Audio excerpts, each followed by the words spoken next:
samples from the ships. And this one also shows another one after 5 days incubation. We keep the tanks after 5 days and we keep samples. As you can see, if the tank is kept for 5 days, the number of species are coming or less. Anyway, moving forward, there are some tests very similar to those ones, and then we introduced 100 cells per sample per milliliter, and then we did only 3 tanks, and you can see these results in the paper. At the end of the day, is this regulation enforceable? Can people go on board your ships and take a sample and discuss it with the captain and with the chief engineer whether the system is working or not? Probably not. It is impossible. The other point is, when the ship is discharging the samples or discharging the seawater out of the ballast tanks, does captain know what is discharging? No. Does the chief engineer know what is discharging? No. Can you arrest somebody for committing a crime whilst he's not knowing what is discharging? It's not like discharging oily water. Because oily water, you have a measurement over that, you have oily water monitor and oily water separator. But in this one, there is no way the captain could know whether he's discharging illegal water or not. So this has become a big issue, and if the Coast Guard authorities go and arrest the ship and then cannot prove that the ship was guilty, they are in big trouble. And similarly, if the ships are not complying with the regulations in open manner, they are in trouble. So the whole point is, there is a problem between G2 and G8, and at the moment, as it stands for IMO Ballast Water Convention, G2 is not enforceable. But the problem is, similar to any other convention on IMO, you can't amend a regulation until it is enforced. And it is not, this regulation is not ratified, or it is not confirmed by 33 countries or 30% of the tonnage of the world. So because it's not confirmed, nobody can change the regulation. So we are caught in the catch-22. The regulation which is wrong and cannot be amended because it is not ratified. And this is just important to make sure that some colleagues here from Bangladesh are interested in this topic. Please read the paper and ask the questions after. That's all. Brilliant. Thank you very much. So can we have 3 short questions and 3 short answers? Any questions from the audience?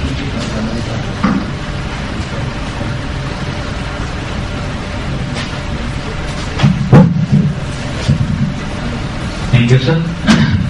Let me know what is the intention behind introducing this G2 or G8? Is it just to protect marine environment? Because for years ships were carrying ballast water, they're introducing non-indigenous species to different areas around the world. So they started killing fish around the region, so a lot of fishermen lost their lives because that particular fish is now poisoned by the non-indigenous species. There are a lot of, like the starfish was introduced into the German rivers, and they went and blocked the pipes which are sucking the cooling water for the factories. And it cost them about $20 million, $70 million to clean up those pipes. In the North Lake in America, the LNG carriers introduced a new jellyfish. And that jellyfish caused a lot of problem. In the Caspian Sea, you can't get Australian fish anymore. You know the caviar coming from Russia? All the fish which produces caviar are dead. Because the ships carrying ballast water through Volga, from Black Sea through Volga to the Caspian Sea, introduced a new jellyfish, and that jellyfish kills the fish which produces caviar. So a lot of environmental issues introduced, and that is why they introduced a regulation to treat your ballast water before discharge. But it is better to introduce any filtration technique. Yeah, I've been working on it, believe me, during the last 8 years. But the technology is there, but it's either not cost effective or it's not operating at the right temperature, right level, or scientifically it's not working. So there are a lot of challenges associated with it. Is it possible to imagine? Is it possible to imagine that there may be some onshore cleaning of the ballast water? The amounts are very large, but can there be some kind of cooperation if you suspect that this ship is coming with tiger mussels or whatever, and you want to protect your country from tiger mussel? Maybe you should cooperate as well. Yes, this is what introduces a port facilities. And there is another idea for the people who are going to make money. If you introduce port facilities to treat the ballast water and charge the ship owner, let's say 50 cents a ton, just to treat the ballast water, you make a lot of money. The ships hate to put that system on the ships. Port facilities is one option, but unfortunately, I wanted to go for that. And they didn't, but that is one thing which can come to Singapore and come to Bangladesh. But one other thing is, I think I belong here to be only a marine engineer and the rest of you are naval architects. Can you design a ship without ballast tanks? That's an issue, that's a challenge for naval architects. I know enough naval architecture to do it is impossible, but can you design ships which do not carry so much ballast water? Can we use something else, or can we carry something else, or can we do something which the ballast water could be treated before discharge? That is your problem as a designer. Just for information, there is one design of the VLCC by DLD, no ballast tank. I'll send you the information. There is a design of VLCC without ballast tanks. I look forward to seeing this. You know that. There's already one. Okay, thank you very much, and we move to the next presentation.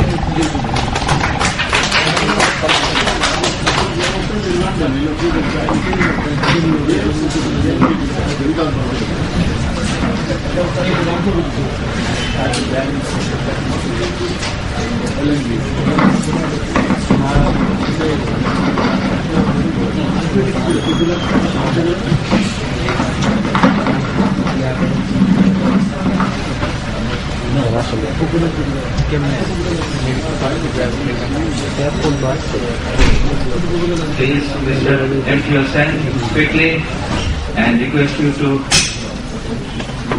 complete within 12 minutes, please.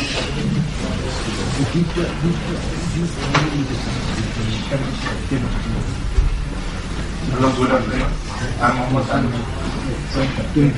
I'm Mohammad Tanvir Hussain, an undergraduate student of the final year. What I'm going to present today is a part of my undergraduate thesis. The topic is reconstruction of capsized type of accidents by faulty analysis. The motivation is capsize is a top-level system failure, and it is seen to be one of the major causes of many disasters. The accident data shows that a total of 83 capsize events occurred in Bangladesh in the time period between 1981 and 2008. The Marine Accident Investigation Branch of UK recorded 36 capsize events from the year 1999 to 2009. Here are some of the examples of capsize events. If you see over the number of deaths, you will understand how catastrophic these accidents were. So this thesis is going to analyze the different capsize events derived from the case study conducted by various authentic sources, find the reasons behind some distinguished events leading to casualty, development of faulty and capsize events by tracing top-level system failure back to initial reasons, and conducting capsize type accident reconstruction with the aid of faulty analysis. Let's know some facts about the water transportation system in Bangladesh. Bangladesh is a riverine country. It's inseparably entangled with a circular network of water. Almost 70% of the country is covered with the waterways, and it consists of around 700 rivers.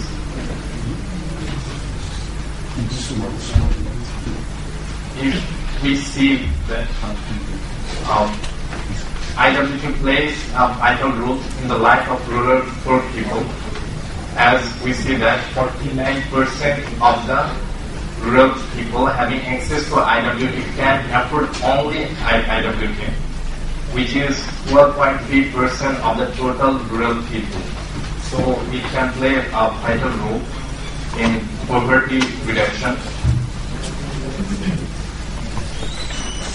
In the next slide, we're going to see the modal share of free moves in total transportation sector of Bangladesh. If we see that from 1975 to 2005, the total percentage of the passenger has decreased by 50% in IWT sector, and the cargo traffic has been reduced by more than 50%.